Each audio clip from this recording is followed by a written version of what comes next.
లేకపోగా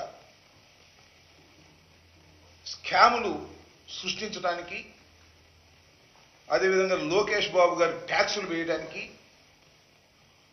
ఉన్న పథకాలను పీకి వేయడానికి ఇలాంటి సమావేశాలను ఉపయోగించుకోవటం చాలా దురదృష్టకరంగా నేను భావిస్తున్నా. చంద్రబాబు నాయుడు గారు వచ్చిన తర్వాత చంద్రబాబు నాయుడు గారు వచ్చారు, స్కాములు తెచ్చారు. చంద్రబాబు నాయుడు గారు వచ్చారు, ప్రజల్ని ముంచారు.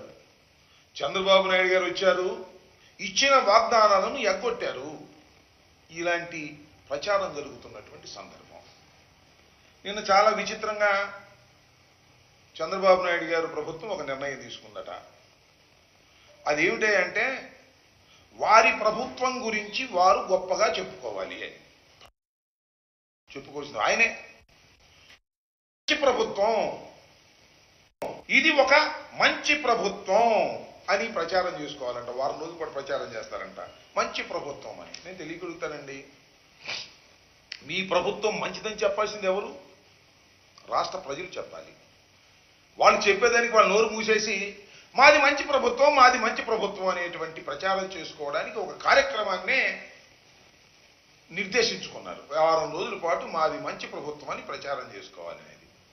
ఎలా మంచి ప్రభుత్వం అవుతుందని అడుగుతా ఉన్నాను. నీకు 15,000, నీకు 15,000, నీకు 15,000, నీకు 18,000, నీకు 18,000, నీకు 18,000, ఇదిగో ఇప్పుడు వచ్చిన అని చెప్పి మోసం చేసినందుక మీది మంచి ప్రభుత్వం అని అంటున్నా. లేదు, వాలంటీర్లకు 5,000 కాదు, జగన్మోహన్ రెడ్డి గారు 5,000 ఇచ్చాడు, మేము 10,000 ఇస్తామని ప్రచారం చేసుకుని ఎన్నికల్లో ఓట్లు వేసుకొని వాలంటీర్ వ్యవస్థని రద్దు చేశారో ఉంచారో అర్థం కాకుండా త్రిలంకు స్వర్గంలో పెట్టి మమ్ముల్ని మీద విమర్శలు చేయడానికి ఇదే మంచి ప్రభుత్వం అని అడుగుతా ఉన్నా. అంతేకాదు, వరదలు వస్తే గేట్లు ఎత్తే ముందు ప్రజలకు కనీసమైనటువంటి సమాచారం ఇవ్వకోకుండా అనేక మంది ప్రాణాలను బలిగొన్నటువంటి మీ ప్రభుత్వం ఎలా మంచి ప్రభుత్వం అవుతుంది అని అడుగుతా ఉన్నా. ఇన్ని స్కాములు, ఇన్ని గందరగోళాలు, కొత్త మద్యపాన సిస్టమ్ను తీసుకొచ్చి దోపిడీ చేసుకోవడానికి ప్రయత్నం చేసేటటువంటిది మీది మంచి ప్రభుత్వం ఎలా అవుతుందని అడుగుతా ఉన్నా.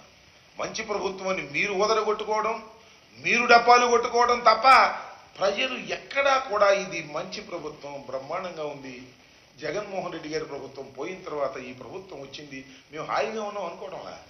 జగన్మోహన్ రెడ్డి గారి ప్రభుత్వాన్ని ఎందుకు దించేశాము అని పశ్చాత్తాపడే విధంగా మీ 100 రోజుల పరిపాలన ఉంది అనేది చాలా స్పష్టమైనటువంటి విషయం అని ఈ సందర్భంగా నేను మనవి చేస్తున్నాను. అంతేకాదు, రాష్ట్ర ప్రభుత్వం కొత్తగా వచ్చింది. వస్తే నేను మనవి చేస్తున్నా, జగన్మోహన్ రెడ్డి గారి ప్రభుత్వం వర్షాలు వస్తాయని, వర్షాలు వచ్చినప్పుడు ఇసుక దొరకదని 80 నుంచి 85 లక్షల మెట్రిక్ టన్నుల ఇసుకను తీసుకొచ్చి స్టాక్ యార్డ్స్లో పెట్టారు. ప్రభుత్వం మారింది. ఏం చేశారండి చంద్రబాబు నాయుడు గారు? నేను అడుగుతా ఉన్నా, మీరు మీ ప్రభుత్వంలో ఉన్నటువంటి ఎమ్మెల్యేలు, కొత్తగా వచ్చిన ఎమ్మెల్యేలు మొత్తం ఇసుకను అమ్మేసుకున్నారుగా. సుమారుగా 60 లక్షల మెట్రిక్ టన్నుల ఇసుకని అమ్మేసుకున్నారు. మొత్తం ఫ్రీగా తీసేసుకున్నారు, వాళ్ళే అమ్మేసుకున్నారు, డబ్బులు వేసేసుకున్నారు. పెద్ద స్కామ్ అని మనం చేస్తున్నాం. ఇవాళ ఉచిత ఇసుక అన్నారు. ఎక్కడైనా ఉచితంగా ఇసుక లభిస్తుందా?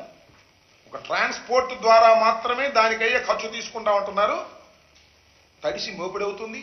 చాలా చోట్ల మా ప్రభుత్వం, జగన్మోహన్ రెడ్డి గారి ప్రభుత్వం అధికారంలో ఉన్నప్పుడు కన్నా ఎక్కువ రేట్లకు ఇసుక సప్లై అయ్యే దీన స్థితికి మీరు నెట్టబడ్డారు ప్రజలంటే మీది మంచి ప్రభుత్వం? ఎలా మంచి ప్రభుత్వం అని అడుగుతా ఉన్నా. ఇలా ఇసుక దోపిడీకి మీరు శ్రీకారం చుట్టి ఉచిత ఇసుక అని ప్రచారం చేసుకునేటువంటి పరిస్థితికి మీరు రావడం చాలా బాధాకరమైనటువంటి అంశమని ఈ సందర్భంగా నేను మనవి చేస్తున్నాను. ఇక మద్యం చాలా గొప్ప విషయం ఇది, ఈ సందర్భంగా నేను చెప్పదలుచుకున్నాను.